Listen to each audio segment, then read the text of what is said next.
You're listening to Who Smarted? A big shout out to Alba M for smarting with us 3 times a week. Join Alba and our growing community of smarty pants at facebook.com Who Smarted. And who knows, you might get your own shout out.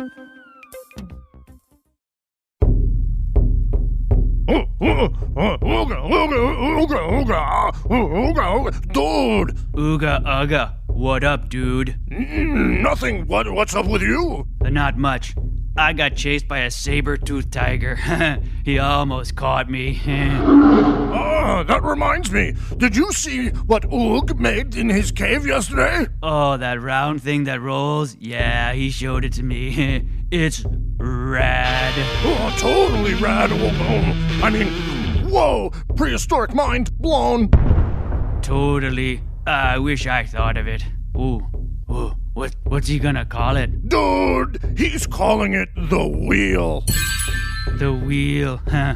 Nice. Yeah, dude, I bet that wheel could help you escape a saber-toothed tiger. That's awesome. Oog is awesome. Ooh, remember fire? Yeah, of course I remember fire. I just used it to cook some woolly mammoth meat last night. Nice. Raw meat. Bad. Cooked meat. Good. He also invented the spear. Remember? Dude, if it wasn't for Oog's spear, I wouldn't be able to catch a woolly mammoth in the first place. Man, Oog is the best. He rocks the Stone Age. Hey, look, it's Oog. He's coming this way. Hello, Oog. Hey, Oog, over here. Dude, what is that? I call it the skateboard. The skateboard. Ooh, far out. Can I try? For sure, bro. Go for it. All right. Oh, yeah, check me out. I'm riding a skateboard. Look at him go. Gnarly, dude. Uh-oh, watch out. Oh, man, you got a big bump on your head. Ow. Dudes, I just figured out what my next invention's gonna be. The helmet. Good idea, Oog. Oh, yeah. Excuse me, cavemen. Just a second. Dude, who are you? I'm your trusted narrator, dude. And I'm here to tell you the skateboard didn't come from the brain of a prehistoric caveman. Aw, bummer, dude. I'm sorry to break it to you, but sometimes the truth hurts. Almost as much as slamming your head into a rock. Ow! Oh, man. Now, while it's true early humans like Oog deserve tons of credit for harnessing fire, making the first spears from the tusks of woolly mammoths, and even inventing the wheel in 3500 BC, when it comes to the skateboard, that was invented much, much later. But who invented skateboarding? How did it become so popular? And where did all those crazy tricks come from? It's time to strap on your helmet and wrist guards and hit the pavement for another whiff of science on Who Smarted? Who Smarted? Who's smart? Is it you? Is it me? Is it science or history? Listen up, everyone. We've been smarting. Lots of fun on Who Smarted. Okay, so if caveman Oog didn't invent the skateboard, who did? Beats me. Well, the skateboard's beginnings can be traced back to the 1930s, when kids started nailing steel roller skate wheels to wooden fruit crates, creating a makeshift scooter. Eventually, the top and sides of the crate were tossed aside, leaving just a wooden plank on wheels. But it wasn't until the early 1960s that the modern skateboard was born. Quick quiz. Thinking about the shape of a skateboard, what object does it most resemble? A pizza? A pizza. A guitar? Or a surfboard? Dude. If you said a surfboard, you're right! Dude. And that's exactly where Larry Stevenson got his inspiration. Sweet. You see, Larry Stevenson was a lifeguard living in Southern California. He noticed on days when the ocean waves were flat, bored surfers would pass the time riding crude homemade skateboards. And that gave Stevenson, a surfer himself, an idea. He'd spend days working on it in his garage.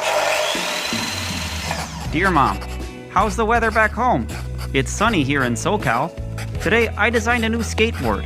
It's so groovy, I'm sure the surfers here are gonna think it's neato.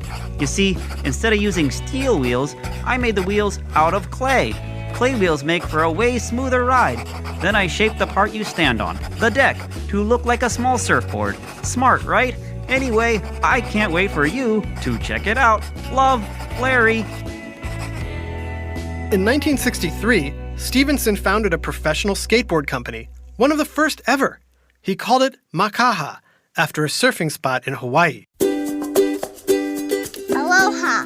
But his greatest contribution to skateboarding came 6 years later, in 1969. Dear Mom, thanks for the cookies. I'm writing to tell you about something I created that skateboarders are going to be super stoked about. I made the end of the deck, the part you stand on, curve up. I call it the kicktail. Thanks to the kicktail, skateboarders will be able to launch their boards off the ground with their feet. That's right, skateboarders are going to be flying through the air. All thanks to me.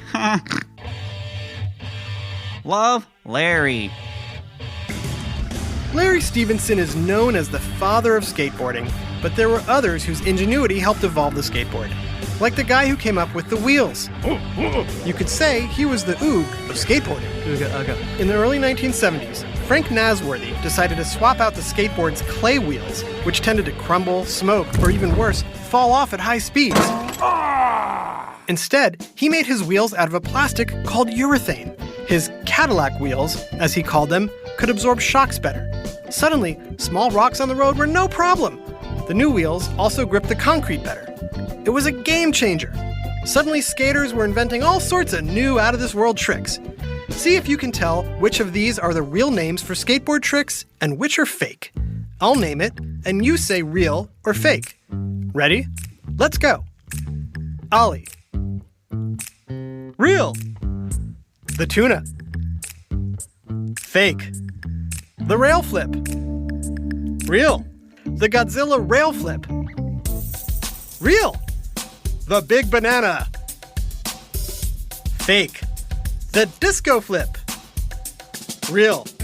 The mattress firm. Fake. The caveman.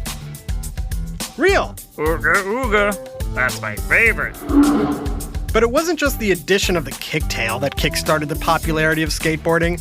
Something happened in the 1970s that literally brought skateboarding into nearly every backyard in California. To find out what it was, stick around. So, any idea what happened in the 1970s that helped make skateboarding super popular? Here, we'll give you some choices and see if you can figure it out. Was it A, a gas shortage? B, a bus driver strike? Or C, a drought? Now, I know you guys are smarty pants, so you're probably thinking it's either A or B. Makes sense. If there's no gas, people can't drive their cars. And if there's a bus strike, that means people who ride the bus have to find another way to get around. Either one would have people riding skateboards.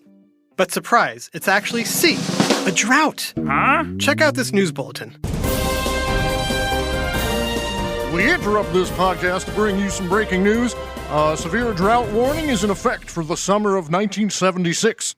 Residents of Southern California are asked to drain their swimming pools and leave them empty. I repeat, do not fill your swimming pool with water. This has been breaking news. Oh, and if you see any kids skateboarding in your empty pool, cut them some slack, would you? That's right. Scores of empty pools, reservoirs, and storm pipes ushered in a whole new kind of skateboarding called vertical skating, or vert for short. Gnarly. These pioneers of the half-pipe shot down one end of an empty pool and raced up the other side, soaring into the air before coming back down to Earth. Dude! But to do this, they needed to harness the power of physics. And for more on that, we're joined by Professor Tony Hawking. Thanks for joining us, Professor. Always a pleasure. Now, physics of the halfpipe. Here's how it works. At the edge of an empty swimming pool, a skater has what's known as potential energy. The deeper the pool, the more potential energy he has. But as soon as he drops into the pool, he rapidly picks up speed, and his potential energy transforms into kinetic energy. Are you with me so far? I think so. Keep going. Okay, so here's where another principle of physics comes into play. Conservation of angular momentum. It would take a long time to explain exactly how it works, so we'll take a shortcut instead. I love a good shortcut. What do you got? Essentially, because of the conservation of angular momentum, the skater can increase his speed enough to get airborne if he crouches down at the bottom of the pool and then shoots upright right at the right time.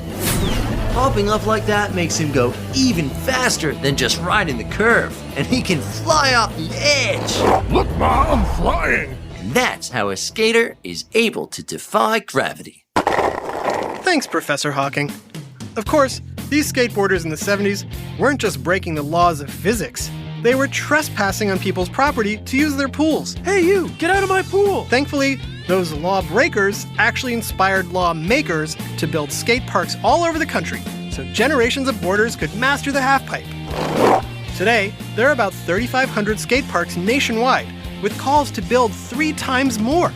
A recent survey found skateboarding to be the 3rd most popular sport in the United States, just behind football and basketball. It's so popular, in fact, it will be making its debut at the next Summer Olympics. What do you think of that, Smarty Pants? Cool story, bro. Just make sure you wear a helmet. Ow.